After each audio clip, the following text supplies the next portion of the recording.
flat. A flat. Good old BK. So you red stabilized. I don't know if you guys know, she had that video that went viral. I mean, like worldwide. Everybody was like, "Yo, who is this?" When I seen that, I was like, "Yo, she's really dope."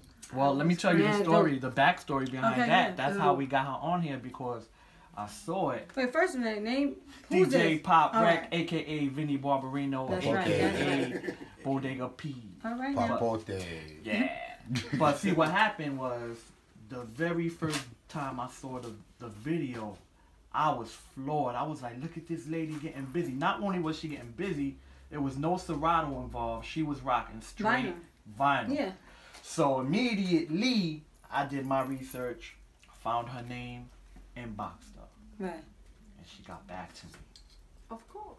Yeah. and that in itself is a good thing, because a lot of people, they once they hit a certain type of status, they go Hollywood, they don't answer all their inboxes. But she was kind enough to respond back to me, and I actually have booked her for another date for Bushwick Radio. Okay, yeah. But a situation happened, she had to bounce out of town, but she promised me that she'd come back, and she made good on her promise. She's here. Yeah. I'm here, and we appreciate you for coming. Thank you. I appreciate you for inviting me. Yo, you were spinning some classic rap. Yeah, it was a little ropey stuff. There's one thing I have to get with is I'm so used to my own mixer that what kind of mixer do you have? I have the Pioneer. The Pioneer. So I know how it all feels and things, and then you can I'm not going to say the maker that, but that one always floors me because the trims aren't where I would normally. This is DJ talk, y'all. This is DJ. Definitely. Only Papote understands, and maybe DJ Butter L. Y'all can fill us in. Do you understand what I'm saying? I want to be in on this. I'm just shaking my head. A little ropey. I apologize for the slightly ropey beginning, but I had fun. I ended up playing things that I listened to at home that I wanted to play. It was cool. It was really fun. I enjoyed your set. How did you get introduced to DJing? Like what gravitated you into turntables in this culture? I always had one when I was young. I think my generation, not everyone, but my household was musical. So my dad had a turntable, and then you get to a certain age and we were never allowed to touch it. Don't touch that. Don't you dare. So in the end, I don't remember because I must have bugged my parents, and so I got one for Christmas basically, and that became mine. And then I was buying my own records, so I didn't have to look at, touch my dad's. So I guess it kind of started from that, and I always used to think of playing music and getting a reaction from it. Right. So even at school, my friend, we'd sit around and we'd have our own little disco nights. Right. Play some records. Turn up a little something. That's what's up. You have any what do you use, like techniques? I have techniques. 1200. Yeah, 1200. Oh, you are such a classic babe. I mean, there's a lot coming out now. Someone told me. I forget the one. Pioneer is supposed to be pretty good, but I'm used to them. It's like I don't, I don't really see the need to switch. Right. If it ain't broke, don't fix it. You hear me? Yeah. What works for you is for you. Yeah. So Djmisbehavior, that video that initially sparked the attention of millions of people, what type of attention did you get from that? I've got some crazy attention. I'm someone who I'm not really a social media take my photo, and I found that that was one thing. It's like everywhere I went, it was like, can I take a photo with you? Right. And that was cool though, and people said really nice. There's always those comments that you ignore, but for the most part, I got a really kind of warm and positive reaction from people. So, but being quite shy normally, it's a lot. You know. And I went. Mr. C has an after party in Queens, and I knew that Redman was doing a PA, and I really like Redman, so I was like, I'm going. You hear that, Redman? Hey, Redman, He's just that now. ready to DJ at my birthday party. Anyway, so I went there, and he's in the DJ booth. There's a bouncer, and everyone's trying to get there to get their photo taken. So I went with my friend Operator Ems, and he knows Mr. C. So he was like, "Can she get a picture with Redman?" So the bouncer, you know, says, come in the DJ booth. And then Mr. C gets on the mic and goes, this is the lady who went viral. Put you on the spot. And I'm just running up to Riff and going, I love you. I've been playing your records forever. And he said, I heard. And I was like, ooh. Yeah, he's dope. Shout out to Riff. He is dope. Yeah. I mean, there's people then when you only had like you could only pack a record box. It's not like now where you like, well, you know, if I pack the wrong, you know, I have 3,000, 5,000, 20,000 songs. You had to really make decisions about where you were going, what kind of music. And I don't think in the late 80s, early 90s, I'd never left the house without one Redman song for a party. He was like, definitely my top 10. In that crate then, on that yeah, always He's had still to my be, top 10. Yeah, he's me very too. dope. Me very too. lyrical. And I think, you know, he's still got energy, you know? Yeah.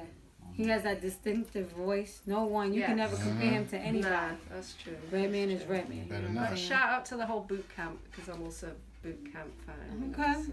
Shout out to BCC. Yeah.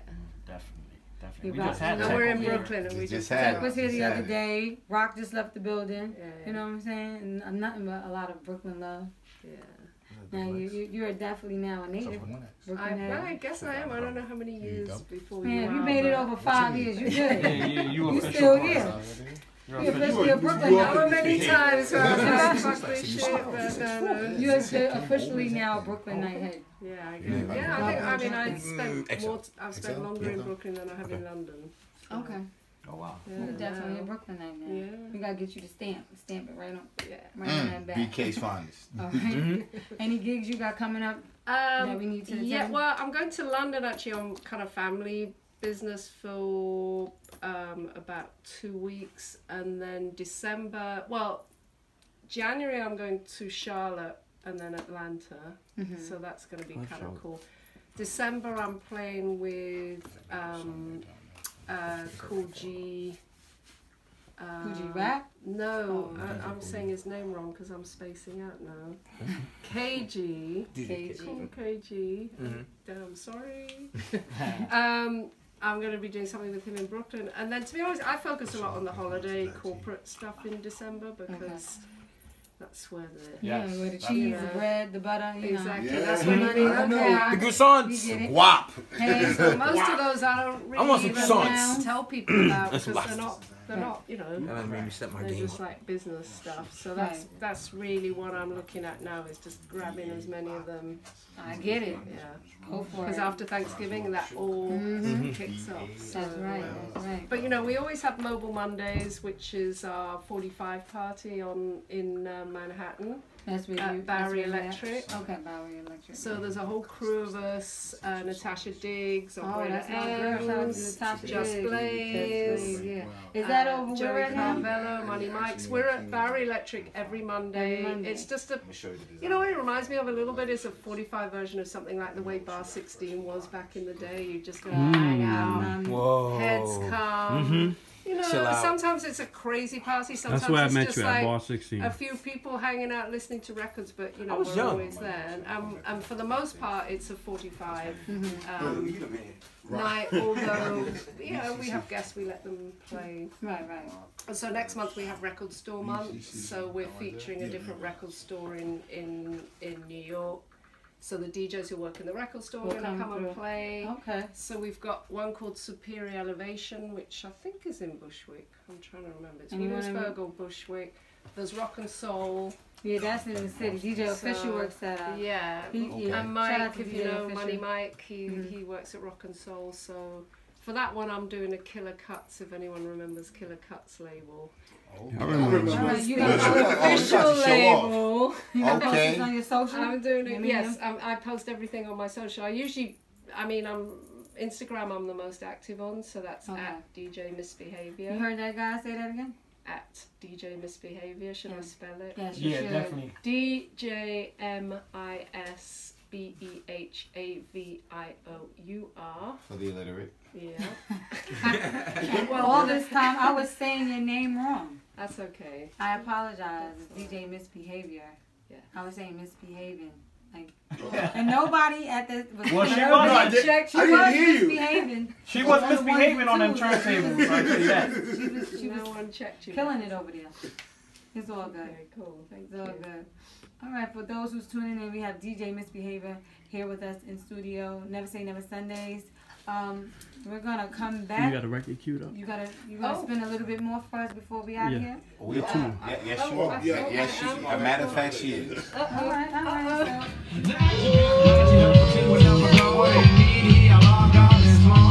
That's